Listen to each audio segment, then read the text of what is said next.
Good morning.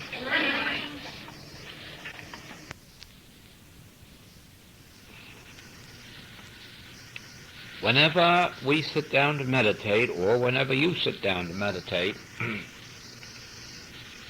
remember the purpose of it. There is locked up inside of your being the whole presence and power of God. The whole of the Godhead bodily is locked up in your being, just as perfume is locked up in a flower. And it is only as that flower opens that the perfume, the aroma, escapes. And then we have a room filled with beauty.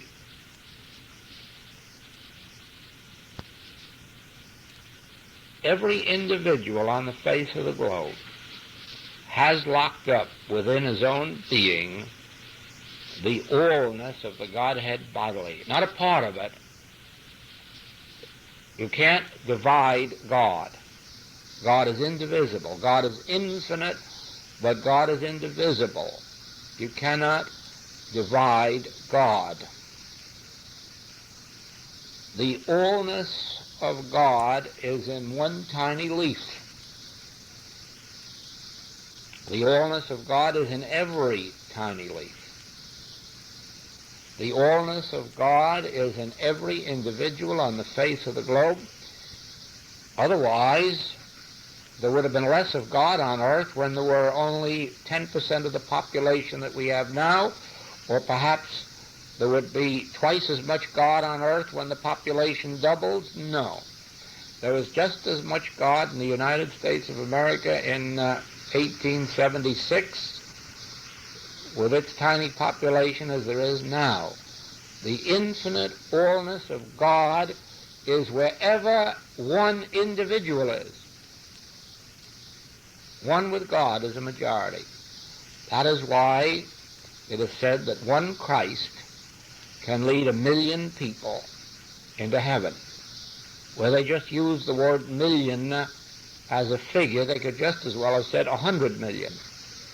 Because one Christ can lead the whole world of men and women into the kingdom of heaven. Because one Christ is the infinite individual Son of God and shows forth all that God is. Son, thou art ever with me, and all that I have is thine, was not addressed to any collective group, but to an individual.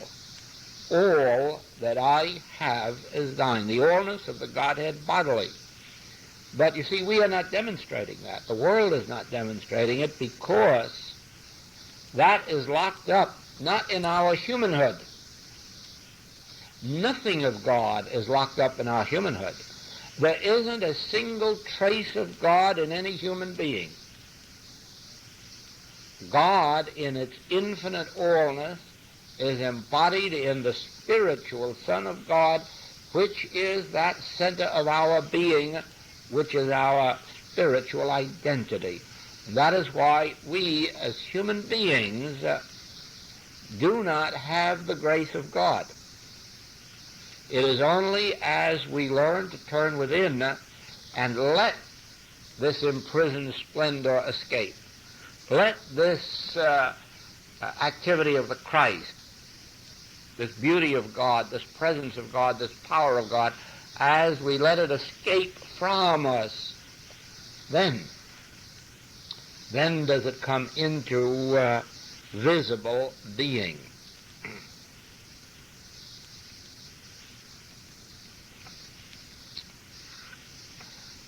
There is a review of the genius of Chinese art, and this man reviewing brings out that the author, well, let me read. This is a quotation. with his usual charm and understanding of things, no, that's wrong, with his usual charm and understanding of things Chinese, Maurice Cullis traces the genius of Chinese art through its chief mediums, explaining that the Chinese artist never tried to express himself, but made himself a channel for the one life force, that it might manifest beauty and harmony through him. You know, if this man were writing the book The Infinite Way, he has done it in one paragraph or sentence there, hasn't he? The whole of our existence is not to express ourselves or do right thinking, but to be a fitting instrument through which its glories might appear. Then we can say with the Master, I can of my own self do nothing. The Father within me doeth the works. Then we can say with the Master, my doctrine is not mine, but his that sent me. Then we are never trying to express ourselves. I've had the experience of bringing this out with people in public life by showing them that in public speaking, never will they achieve the success through expressing themselves or expressing their personalities or their gifts to the same extent that they would if they just read the subject and the verb and the object of every sentence and tried to deliver it. Because then they would not be expressing themselves, but they would be expressing the intent, the beauty, the poetry of the author, of the creator, of the poet, whatever it might be. And so it is. We will never fulfill ourselves in life by trying to express our individuality, but rather by letting this infinite invisible bring itself through into expression. Now that's what happens every time that we meditate. Every time that we meditate, it is as if we were to say, Father, I have no wisdom, and I have no power, and I have no judgment, and I have no health, and I have no wealth. And so I'm sitting here to let infinity flow. And in the moment of that click, in the moment of that instant of realization, all that imprisoned perfume begins to flow. Now, it would be a mistake to look out into the world after feeling that click to see what happens. It is too much like the practitioner who was grateful when the fever went from 104 to 102. That is not our function to watch the changing pictures, but to abide in that inner realization and then let the new harmonies appear. Because we are not really dealing with changing 104 fever even to 99 3/5. What we are watching for is the birth of the Christ, not just the appearance of a healthy human, but the birth of the Christ as your individual being. There is no attempt ever in sitting here to change sickness into health or lack into abundance. Always in sitting here, the vision is that there is one invisible Christ here and now, the center of your being. It's the same Christ here or here. And as our vision is on the unfolding of that Christ, it appears outwardly as a much better or healthier or brighter or wealthier human being. But we are not deceived by appearances, since we weren't looking for a change of humanhood, but rather the dying of the humanhood and the rebirth of the Christ. Now, one of the major points in the message of the infinite way is that no good can ever come to you or to me, and that it is just foolish to sit back and wait for any good to come to us. Good flows out from us. And so it is that love is, of course, that which produces all of the good in our experience. But it isn't a love outside somewhere that comes to us, nor is it a love in someone else that caters to us. It is a love within ourselves that we express to others. The love has to flow out from us, not to us. The coming to us is but the reflex action of the going out from us. But if it doesn't go out from us, it cannot return to us. The tide that comes in is the tide that goes out. When it goes out, it comes back. If it doesn't go out, it can't come back. And so it is with us. There are those who really believe that out here in the world, or out here in God, that there is some good that can come to them. And there really isn't at all. There isn't one bit, except in the sense that we could go out and hang coconuts on a coconut tree. But that wouldn't be intelligent. It wouldn't be sensible, and in the end it wouldn't benefit anybody very much. But since the coconuts, in order to represent supply, must flow out from the center of the tree, so must our supply, whether it's economic supply or health supply, happiness supply, anything, must flow out from the center of our being, because we are at the center of our being as infinite as God. The whole of the Godhead bodily centers itself in our individual being. And so there's none outside of us to come to us. It all has to flow out from us in order that it may return unto us. Now, last week I had occasion to write a letter on that subject, someone asking what my thought is about tithing. I have a beautiful thought about tithing, but I rarely express it because it is so easily misunderstood. It is made use of for one's personal gain or the gain of one's church as a rule. And for that reason, I rarely speak of it, but here and now I can. Tithing is a tremendous blessing when it is pure.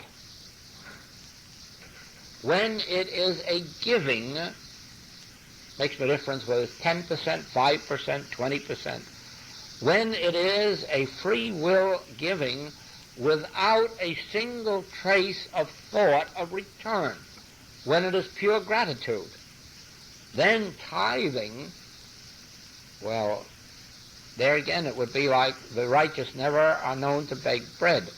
No one who ever tithes can ever lack. But then they must be careful about that, because truth is a two-edged sword, and it's just as apt to cut one's own throat as another's. And so when tithing is done with any sense at all that there is to be a reward or a response or a return, then tithing becomes a sin. It becomes a business. But tithing from the standpoint of gratitude for blessings already received, when tithings have to do with the past, not the future, then tithing is a blessing. Well, now, the principle of that is exactly the principle of the infinite way. When we pour out from the center of our being, not for a return, but with the idea that since we're infinite, we have plenty of it to spare, whether it's service or whether it's dollars or whether it's consideration or whether it's forgiveness, as long as it flows out without any sense of a return. But now, let us take the next shocking step. This is the truth about prayer. Any prayer that has within itself a single trace of a desire to receive something from God, get something, achieve something, is no longer prayer. There's the old word P-R-E-Y instead of P-R-A-Y. Do you see that? It is a most shocking thing when you first realize that all of the ordinary sense of prayer is really a sin instead of a blessing. It really brings down on the one who prays the wrath of God instead of the blessing of God. No prayer must have in it any element of desire for good to be received. Good to be realized? Yes. Yes. Because the infinity of good is already where I am. The kingdom of God is within me. And prayer has a legitimate purpose in bringing that good into conscious realization and demonstration. Not getting good, letting good. That's the object of prayer, that we may open ourselves to let the good flow from within our being. Now, when prayer is understood as an opportunity to let flow instead of an opportunity to add something to us, then prayer approaches its higher element. You see, the nature of the ultimate of prayer is, first of all, communion. Communion, just in the same sense that we might sit here together for an hour, 2 or 6, or we might go over to the beach with a basket of lunch. Not for any purpose, just to sit and commune with each other, to enjoy each other's company. That is a true stage of prayer, communion with God. Not to get something from God, certainly not to give anything to God, certainly not to enlighten God, certainly not to influence God, but merely for the joy of communion. Now, the world has cheated itself of the most tremendous experience there is in all life. If you think that there is something wonderful about a period of communion with your mother or your father, sister, brother, sweetheart, husband, or wife, you don't even know the beginning of the joys that takes place when you achieve a communion with God. Believe me that then the world is well lost. And it isn't realized that it is possible to commune with God as literally, as actually as we are sitting here in communion with each other. Now just think if we were to be still, that is if you could get me still for that long, and just be at peace for 10, 12, 15 minutes without a desire for healing, without a desire for enlightenment, without a desire for help, just for the sake of enjoying the beauty of that outdoors or whatever is indoors, then you would soon see the true nature of prayer, because that communion leads to the culmination of prayer, which is oneness. And in that oneness, there is no longer a communion because there are no two. There is only one. That one is God expressing itself, revealing itself, fulfilling itself. And in that period, there is the height of spiritual experience. Up to that point, there is the highest known joy of the human world, that is communion. When the human being, an individual, can commune with God, can so rise above humanhood as to desire nothing of God, want nothing, seek nothing except the feeling of communion, then prayer is achieved. But let us remember this, that prayer, while it has in it one trace of desire is not prayer.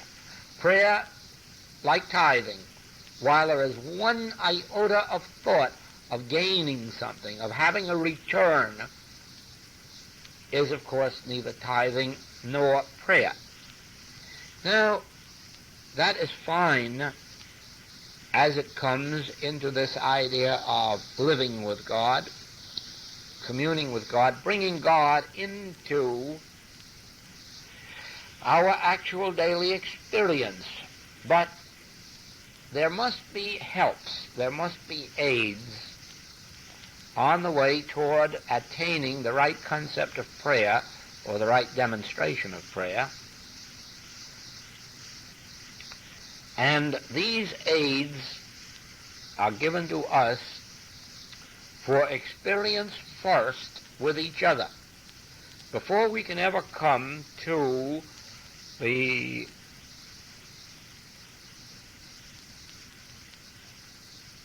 communion with God on any great extent, momentary flashes of communion can come to anyone at any time.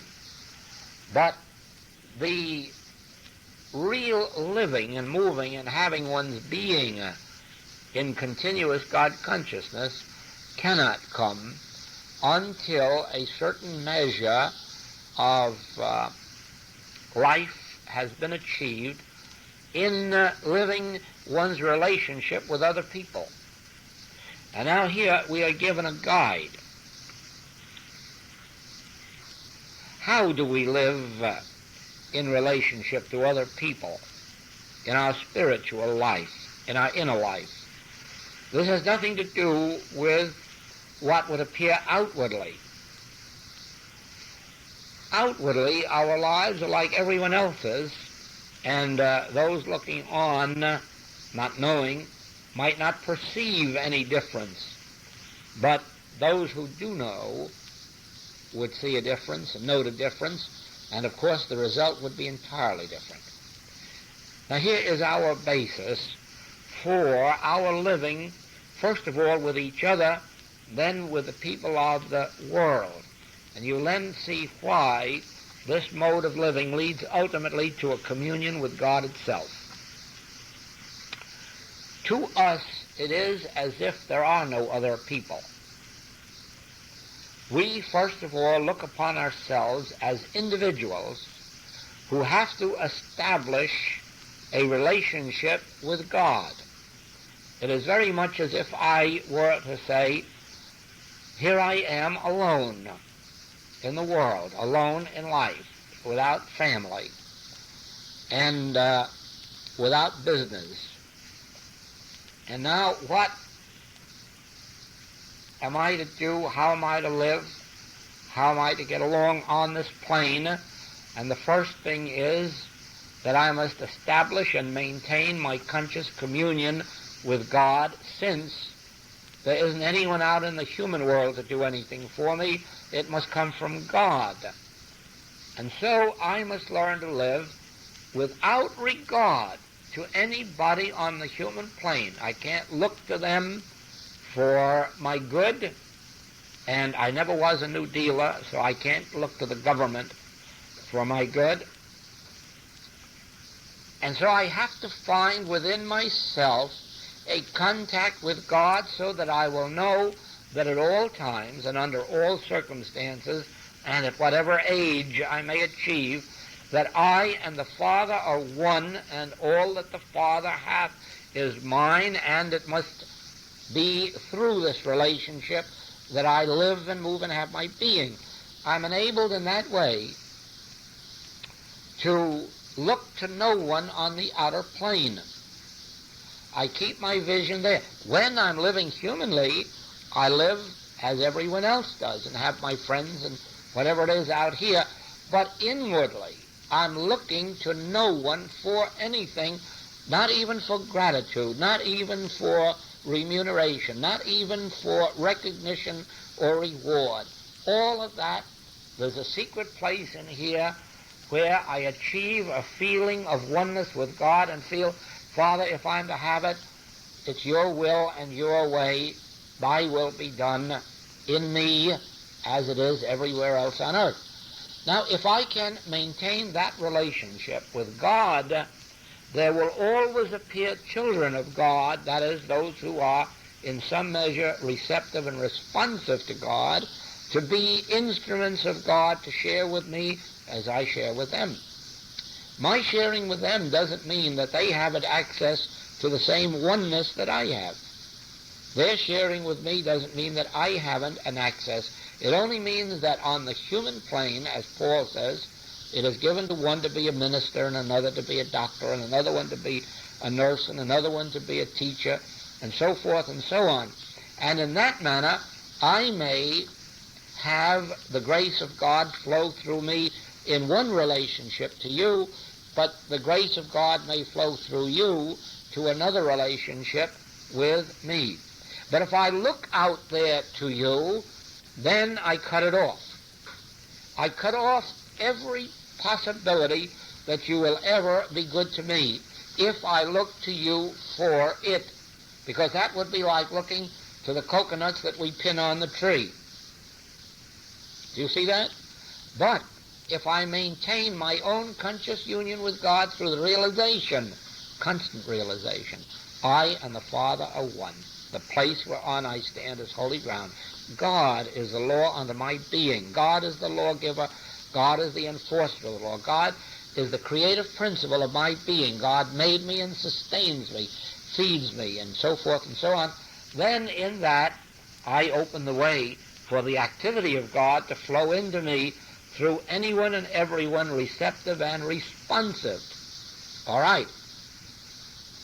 How then does that affect me when those out here may do evil unto me or despitefully use me?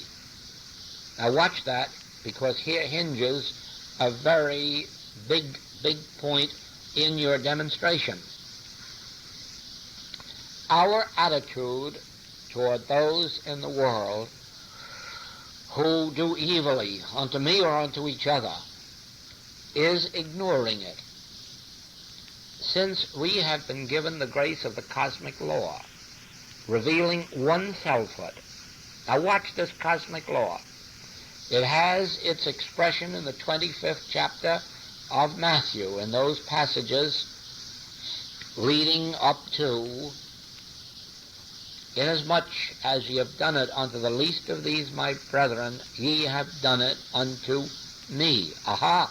But then it follows, inasmuch as ye have not done it unto the least of these my brethren, ye have not done it unto me.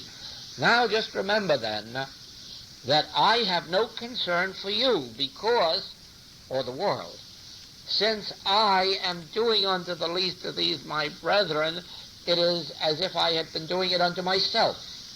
And so anything that I have done for another really and truly has been done for myself. Then I must watch the next one. Inasmuch as I would forget or neglect to do this good for another, it has not been done unto me. So I myself then have cut myself off from my good by my withholding. And so I look out on this world at those who are withholding kindness, justice, tolerance, mercy, so forth, and say, you are not doing anything to me. You're not even doing any harm to the world. Inasmuch as you are not doing it unto the least of these, you are cutting your own throat. That is the cosmic law. My good flows unto me from the Father through the good that I am led to let flow out into the least of these my brethren. And so my good is the return action of that. Now then, those that do not do likewise are no concern of mine. Never can they injure me or you, only in proportion as you are looking to them for good can they do unto you evil. The moment you are not looking to them for good, they cannot do unto you evil. And you have no right to look unto them for good. Your right only is to look unto the Father within you. Now, Whatever the attitude of an individual towards us or to us is strictly their demonstration. Do you see that? Strictly theirs. Has nothing to do with us. If they act in accord with good, so is it unto them. If their actions are contrary to good, the reaping of discord is likewise unto them. None can do good or evil to us, since our demonstration is purely God in action. We have submitted ourselves to the law, government, and control of God. Therefore the will or acts of man, or the thoughts or deeds of man, never touch us. They do react upon themselves. We are responsible only for our conduct toward all. And this must be in accord with the great command of love thy neighbor. Love thy enemies. Pray for them. Forgive 70 times 7. Rejoice in those who let God use them as instruments of good. Never fear or hate those who are against the divine law, the cosmic law of the one self. We can say, as the Master did to Pilate, thou couldst have no power over me unless it comes from the Father in heaven. And so it is. Our lives, you might say, are insulated from the world. We're in the world, but we're not of it. We are insulated. It can neither do good to us nor evil. All of the good comes from the Father within me. It comes through every individual on the face of the globe who is receptive and responsive to God. Every tiny little bit of good that there is in our individual consciousness comes back to us through every individual on the globe. That's why God being infinite, God appears infinitely as people. But wherever there is a trace of God in an individual, they are the bearers of good to us. What good? The good we have loosed into the world. If we haven't loosed it into the world, it cannot return to us, because those who are carrying good are busy carrying it to those who have loosed it. Doesn't that bring up a scriptural passage? Cast thy bread upon the waters. Cast thy bread upon the waters. You first have to let loose of that bread before it can return as cake. Stones can return as bread, bread can return as cake. Do you not see this? Only as we make our contact with the Father, live in it. Live in it seriously as though we expected no good from any individual on the face of the globe, and yet let God's good flow through us, not as if we were being good to anybody, because we haven't that power to be. We haven't that power to be. If we wanted to be, we couldn't be, because we have no good of our own any more than a teacher has any truth of his own or her own to give out. It is the truth which is God, which an individual may loose to the world, and that truth, which is a blessing to those who receive it, comes back. So it is. Watch. Our relationship with God, yes. Our conscious oneness with God constitutes our oneness with all spiritual being and idea. And the moment we have made our conscious union with God within, that good begins to flow to us from all of these outside sources from all over the globe. That is why there is no way to watch what's going to happen in the outside world, because we have no way of knowing how the activity of God, or through whom the activity of God can or will appear. And always it is the activity of God, not of a person. Don't you see that? It is only the activity of God that can grow a tree. You say, oh, a person did it. No, they didn't. A person had nothing to do with this except be an instrument of God. Only God can grow a tree. Do you see that? But the moment we realize that only God can do that, then every individual comes bearing gifts. Why? Because every individual is an instrument for that flowing of God. But if we look to that individual for it, it's cut off. And so the wives who look to husbands, and the husbands who look to investments, and the business people who look to the public, they're all looking amiss, all praying amiss. Business comes from within one's own consciousness. It doesn't flow into a business, it flows out from a business. How? The moment we have made our realization that all good is from the Father within, and that it doesn't come to us, it flows out from us. And inasmuch then as we have done it unto the least of these, my brethren, it is flowing back to us. And of course, whatever of the negative nature that we do unto the least of these, my brethren, has a way of coming back at us through a million individuals and not merely one.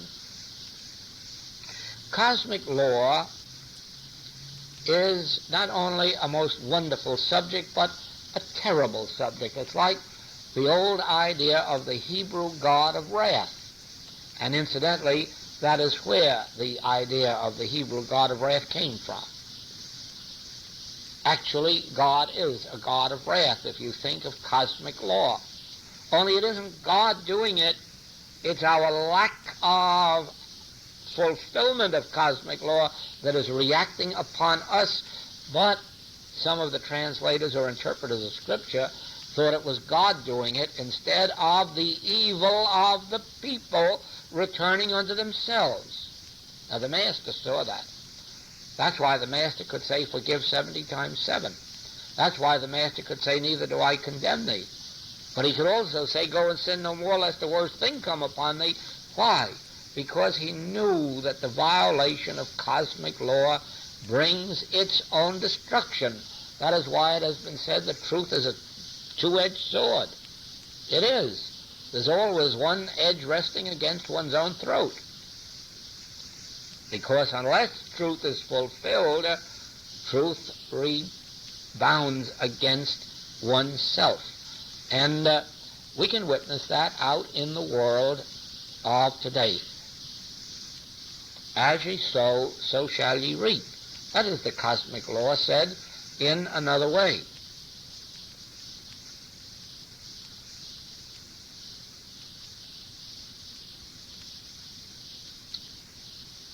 Now you see then that the right sense of prayer has nothing to do with bringing any good to us, since if we wanted to, we can't achieve that, and if God wanted to, God couldn't bestow any good upon us. There are certain laws into which we must come, and as we come into the oneness with these laws, they fulfill themselves in us. The beginning of all this wisdom is, of course, the realization of, that the kingdom of God is within me and that it must learn to flow out from me, not be sought to bring it to us even through prayer or even from God. Then, as we achieve that, as we develop this sense, there's nothing can come to me from God. Nothing. There's nothing to be expected. God's work cannot have anything to do with time or space. God's work must have been done in the beginning before ever Abraham was. Before ever time began, God's work was done, completed as our individual being. Then, as we stop seeking, as we stop desiring, as we merely go into God for the sake of a communion, then that good which is in the relationship of communion begins to flow. Just as if we should go to each other in friendship and with friendship, out of that friendship a good would begin to evolve. It didn't come from God or go from any place. It evolved out of the relationship that we call friendship. Then there comes an exchange of good from one to another. And whatever thing one has, one shares with the other. Whatever their quality is, they share with the one. And so there is an interchange. But what brought it to light? The relationship of friendship. It is the same thing in all other relationships. In marriage, wherever there is a true marriage, just the relationship of marriage itself brings out certain qualities that are inherent in the relationship marriage. Without marriage, that relationship wouldn't be, and the particular forms of good couldn't be. Well, so it is. In one's relationship with God, there are certain forms of good that inhere and that unfold and flow just through the relationship. Nothing else. The relationship itself brings forth this inherent good. And so it is that in living in this conscious union with God, in living in this conscious communion with God, in this realization of oneness, looking unto me and be saved. Look unto me and be saved. Do we seek another? No. Only me, the spiritual center of being. It alone is the source of good. Then, in that relationship of oneness, the flow takes place. Can you not see that any expectation, then, of good coming to one would be the very instrument that would separate one from that good? But that a constant seeking within for greater opportunities to let flow, to express, to share, would be that thing. Then would come the natural instinct of gratitude. Do you see? Then gratitude has its place, because gratitude then has nothing to do with an expectancy of tomorrow. Gratitude has to do with the sharing or expressing of a joy that had to do with yesterday. Then every expression of gratitude would be a complete release without a single sign or trace of desire for return. But that is not easy to achieve. There again, the mesmerism of the world, which has taught us to give in order that we may receive,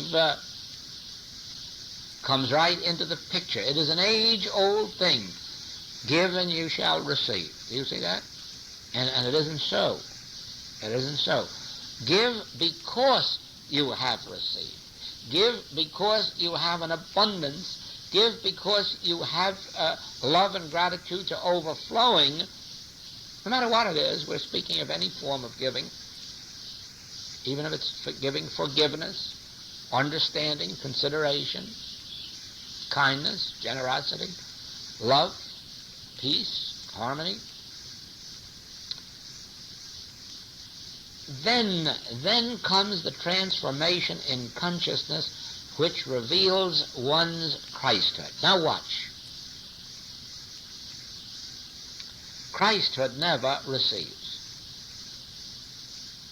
There is no record in the entire New Testament of Jesus seeking health or wealth or recognition or reward or fame or payment or gratitude. The Christ is completely an activity of shining. That's why Christhood is often referred to as the light. Light can't receive a thing. Light is a flowing. Light is an expressing.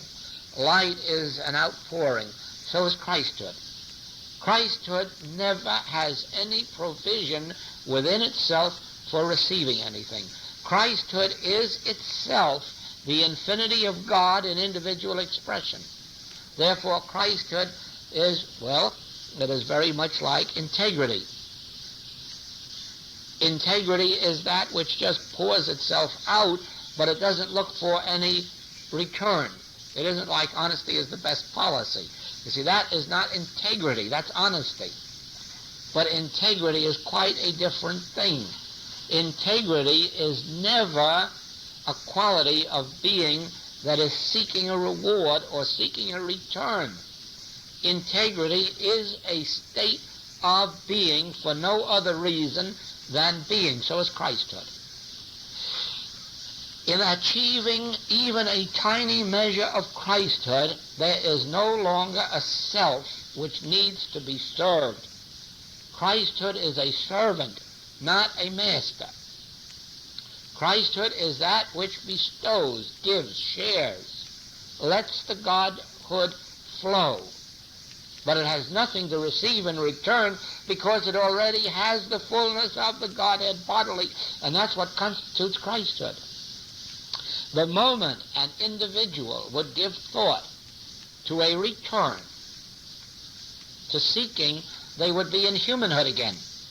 They would not be in Christhood, because Christhood is the fullness of the Godhead bodily made individually manifest. Now, as an individual expresses integrity, not in order to get a return, but because it is the nature of their being, so it is in Christhood that one lives their lives as an instrument through which God can pour itself out in its fullness. Now, when we individually have that understanding of our true being, that in understanding our union with God, our oneness with God, that we thereby have the infinity of God, that breaks off all contact with this outside world in the sense of desiring, wanting, seeking, getting, achieving.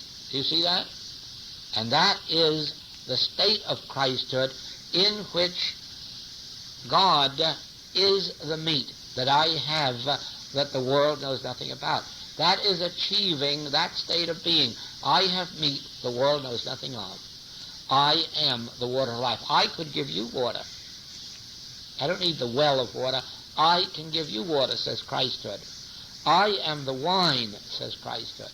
Not I need wine, not I need inspiration. I am the wine. I am the bread of life. I am the staff of life. I embody, include, embrace within myself the bread of life, the wine, the water, and therefore there is no need to look out here, but you come to me, and I, out of Christhood, will give you it. Now, at this stage of our development and unfoldment, if we are to be the peculiar people, those who have come out and become separate, those who are to be a light unto the rest of the world, we must in some, even if it's only our tiny measure, achieve the realization of our Christhood, which means achieve the realization of our oneness with God, through which this allness flows. Do you see that?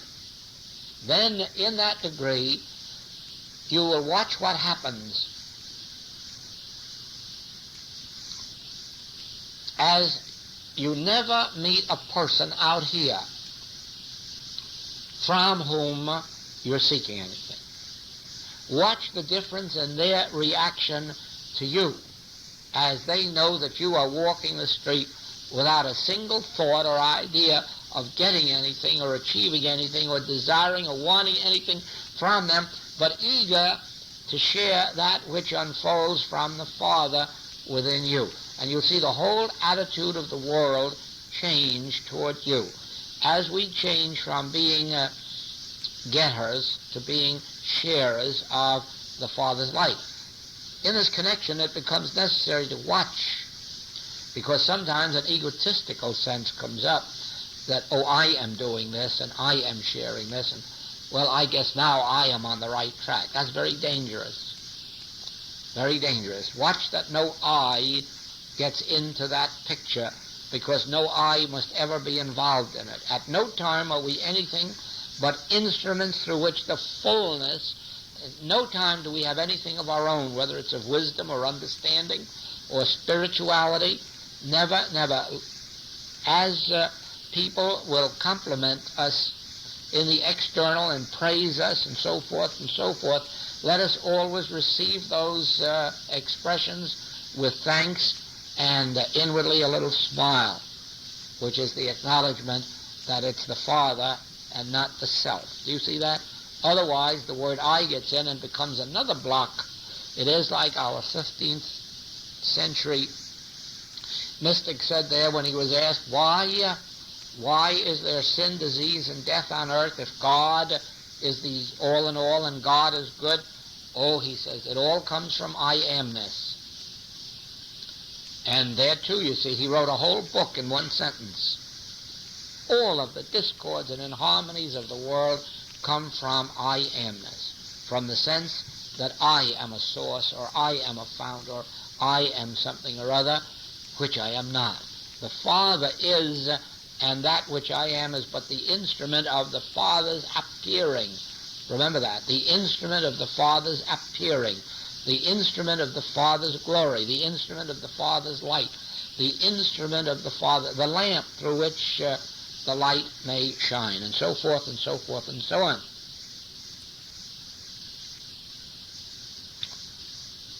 In this realization of the infinity of God being omnipresent through God's grace, and the ability to not look out upon the world for any good, comes also the ability not to resent the activity of others in either our experience or in the experience of the world.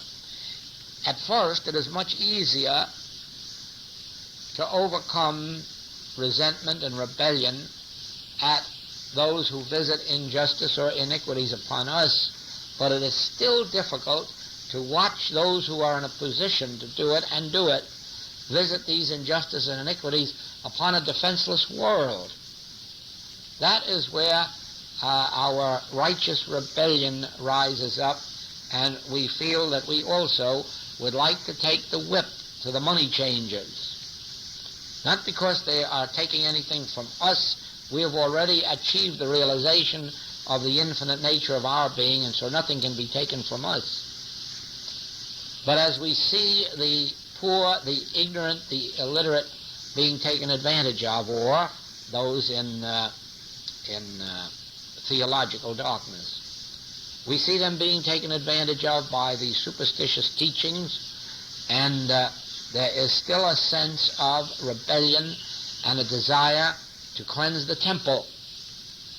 And it takes the Master's highest unfoldment to come to the realization, well, if that's what you need as a lesson for now, you'll have to take that as a lesson until you awaken. And even then, the desire to save the world disappears. As a matter of fact, eventually it says, if I go not away, the Comforter will not come to you.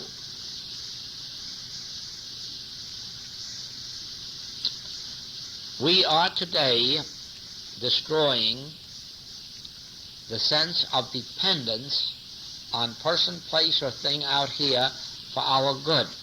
We are also destroying today a greater sin, that of concern for the evil that others would do unto us, since we have released ourselves from cause and effect in person, are drawing our good from the Father within and allowing those out here to be benefited by that first part of the Matthew 25, inasmuch as they have done it unto the least of these my brethren, it is also being done so unto them. Inasmuch as they are neglecting to do it unto the least of these my brethren, it is likewise being neglected to return unto them, except in proportion as they have set out. Oh, these are such important points that we have covered today, and the grace of God has been good to us.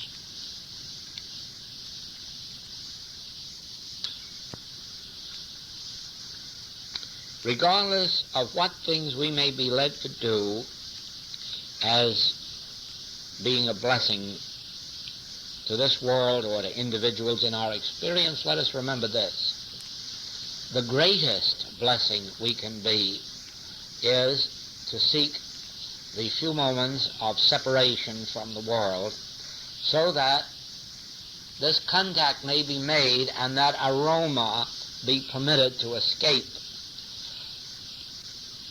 At first, the sense is that we, though, aren't doing anything. Eventually, you'll see that in that we doing nothing, we are doing more than these others. Because actually it is an invisible presence and power which unfortunately can't be seen, tasted, touched, or smelled, because it would be a wonderful thing to have some human awareness of it and witness it at work, but we can't. It's completely an invisible thing. Yet, in just having that momentary sense of release, we have made room for the whole presence and power of God to flow out from us, whether into this room, into that garden, out into the street, or out into the consciousness of all those who are within range of our thought.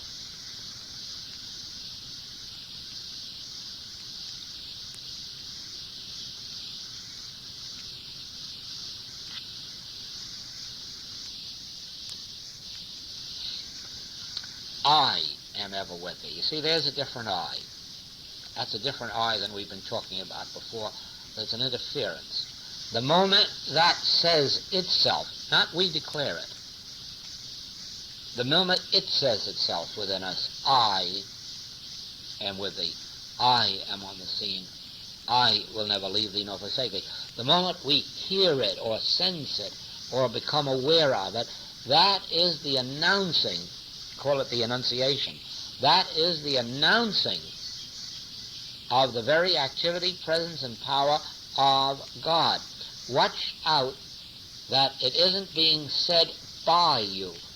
Do not say I with the mind.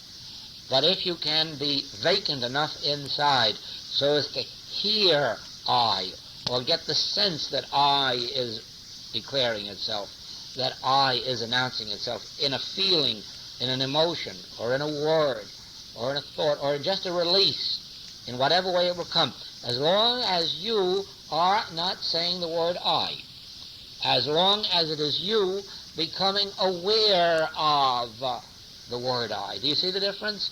Therein lies the whole secret of spiritual living. Every prophet, every saint, every seer, every sage has heard the voice of God. Whether in audible hearing or not makes no difference. Everyone has caught that sense of God announcing itself, voicing itself, and that constitutes the spiritual message and the spiritual messenger and the spiritual presence and the spiritual power of any age or of any person's experience. That was it. Thank you.